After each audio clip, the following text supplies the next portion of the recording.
What is up, Breaking Bad fans? Kino here, and we are back with another Breaking Bad log. Today we're looking at the 7th episode of the 4th season, Problem Dog. Now, the episode opens with Jesse playing a video game at his house.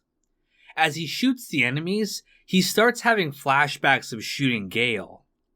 Distracted and distraught, he eventually dies in the game, but after a moment, restarts the mission. After the title, Walt gets the Challenger washed in preparation for returning it. Skyler informs him that they have to pay a restocking fee, but pleads with him not to make a scene. However, instead of returning it, he takes the car and does donuts in an empty parking lot. He then sets the car on fire, casually calling for a taxi while watching it burn. Later, Saul manages to get the car situation taken care of without any criminal charges, though it does end up costing him over $50,000. Walt doesn't care about that, but is instead worried about Gus killing him. He says he can't get close enough to Gus to take him out. He asks if Saul knows any hitmen they could hire, but Saul says that everyone he knows comes from Mike. He instead suggests that he talk to Jesse, who has seen Gus the previous episode. At Jesse's house, he's painting over his walls which were graffitied from the party. Walt asks him about Gus, and he tells him what happened at the diner. Walt reminds him that Gus wants them both dead. Though Jesse can see through Walt's attempt to manipulate him, he agrees to kill Gus the first chance he gets. The next day, the car wash is now open for business. Walt brings the first round of money for them to launder. Skyler is stunned to learn that Walt makes more than $70 million a year, saying it's too much for them to launder. Walt coldly tells her that it's her problem to solve and leaves her to it. Back in the lab, Walt cooks a batch of ricin right outside the view of the cameras. He then gives it to Jesse with the intent to poison Gus to avoid detection. Jesse doesn't know when he'll see Gus again, so he hides the ricin inside one of his cigarettes to carry with him. The next day, Walt Jr. takes Hank to eat at Los Pollos Hermanos. There, Hank has a pleasant chat with Gus, who also refills his soda. However, it turns out that this is part of Hank's investigation, with Hank stashing the cup with his fingerprints on it in an evidence bag. Meanwhile, Mike and Jesse drive to the chicken farm, in preparation for a meeting with the cartel.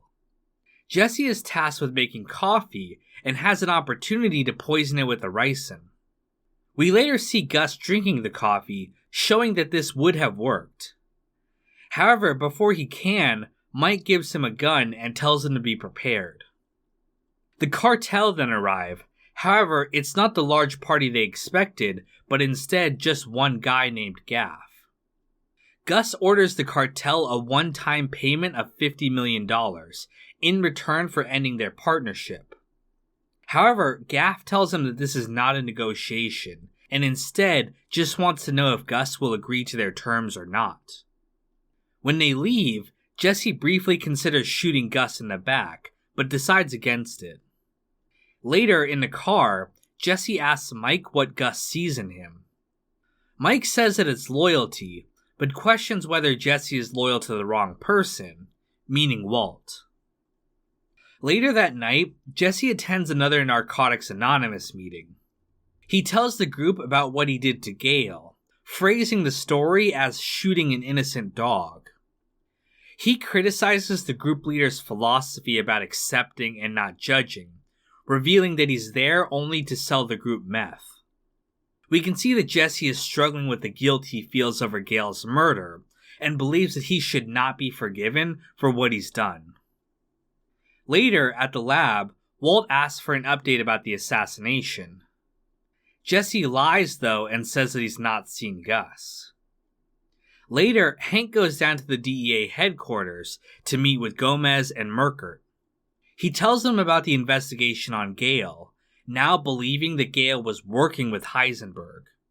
He tells them that he tracked down a serial number from Gale's apartment, finding out that it's for a ventilation system from a German company named Madrigal Electromotive.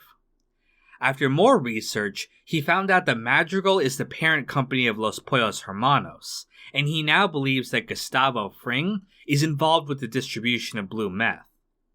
When Gomez and Merkert criticize the idea, Hank reveals that he has found Gus's fingerprints in Gale's apartment. The game Jesse plays at the beginning of the episode is Rage, developed by id Software.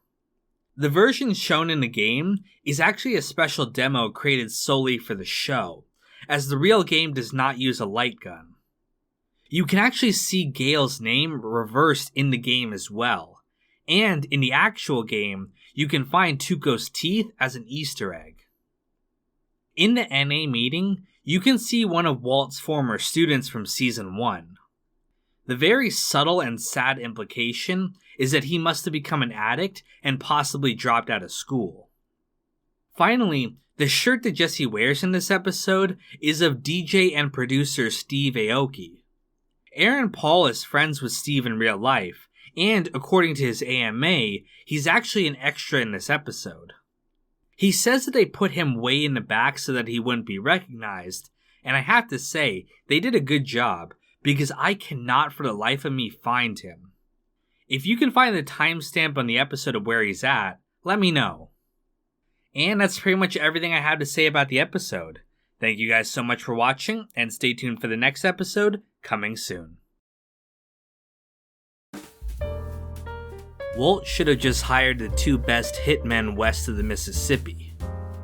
Russell, Sean, Heart of Markness, Logan, Clean, John Reyna, Jesse Sterling, Andrew Stewart, Ops Racing Media, Daz J. Kid, Conan Higgins, Sam Cedarland, Don Lucania, Celery Man, Jenna Marie Johnson, and Brad Smith Studios.